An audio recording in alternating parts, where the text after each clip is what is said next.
कार्तिक व्रत में दीपदान की महिमा। स्त्री और पुरुषों ने जन्म से लेकर जो भी पाप कर्म किया है वह कार्तिक में दीपदान से नष्ट हो जाता है। इस विषय में प्राचीन कथा बड़े ही महत्व की है। प्राचीन काल में द्रविड़ देश में एक बुद्ध नामक ब्राह्मण रहता था। उसकी स्त्री बड़ी दुष्टा और दुराचारी थी। उसके संग दोष से पति की आयु क्षीण होकर वह मृत्यु को प्राप्त हो गया। पति के मर जाने पर भी वह उसी घृणित कर्म में लगी रही। लोक निंदा से उसे तनिक भी लज्जा नहीं आती थी। उसके न तो कोई पुत्र था और न भाई था। वह सदा भिक्षा के अन्न का भोजन करती थी। वह अपने हाथ से बनाए हुए शुद्ध भोजन को भी न खाकर मांगकर लाए गए बासी भोजन को ग्रहण करती थी। तीर्थ यात्रा से भी वह सदा दूर रहती और उसने कभी मंदिर में जाकर कथा वचन नहीं सुना था। एक दिन भ्रमण करता हुआ कोई तीर्थयात्री विद्वान ब्राह्मण उसके यहाँ आया। उसका नाम कुत्स था। वह उस ब्राह्मण को निंदित कार्यों में लगी देखकर कुत्स ने पूछा, ओ मूढ़ नारी, तू मेरी बात को ध्यान से सुन। यह देह पानी के बुलबुले के समान है। एक दिन इसका नाश होना है। निश्चित इस अनित्य शरीर को यदि तू नित्य मानती है तो अपने मन में बैठे हुए इस मोह को विचार पूर्वक त्याग दे। सबसे श्रेष्ठ देवता भगवान विष्णु का चिंतन कर और उन्हीं की लीला कथा को आदर पूर्वक सुन।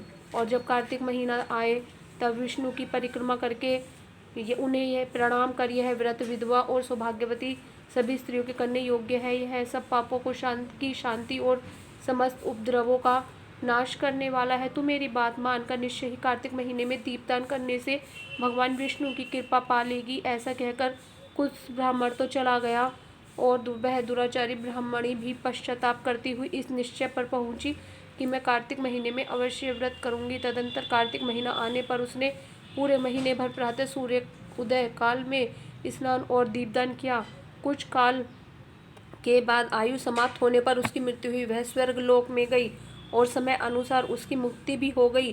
कार्तिक व्रत में तत्पर होकर भी जो व्यक्ति दीपदान के इस इतिहास को सुनता है और स्वयं भी दीपदान करता है वह अवश्य ही मोक्ष प्राप्त कर लेता है। बोल कार्तिक मास की जय। कार्तिक मास में आकाश दीप की महिमा।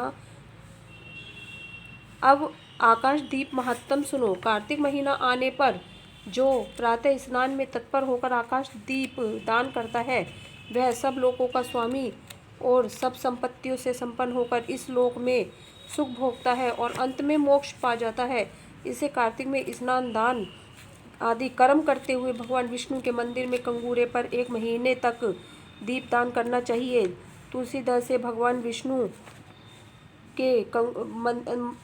विष्णु की अथवा श्री कृष्ण जी की पूजा करके रात में दीपदान करते हुए निम्न मंत्र पढ़े।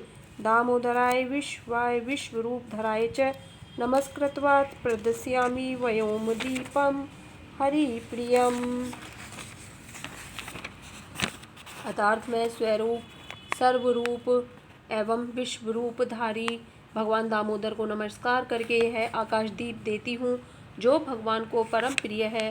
व्यक्ति का प्रातःकाल स्नान और पूजा का क्रम नियमन पूर्वक करता चले।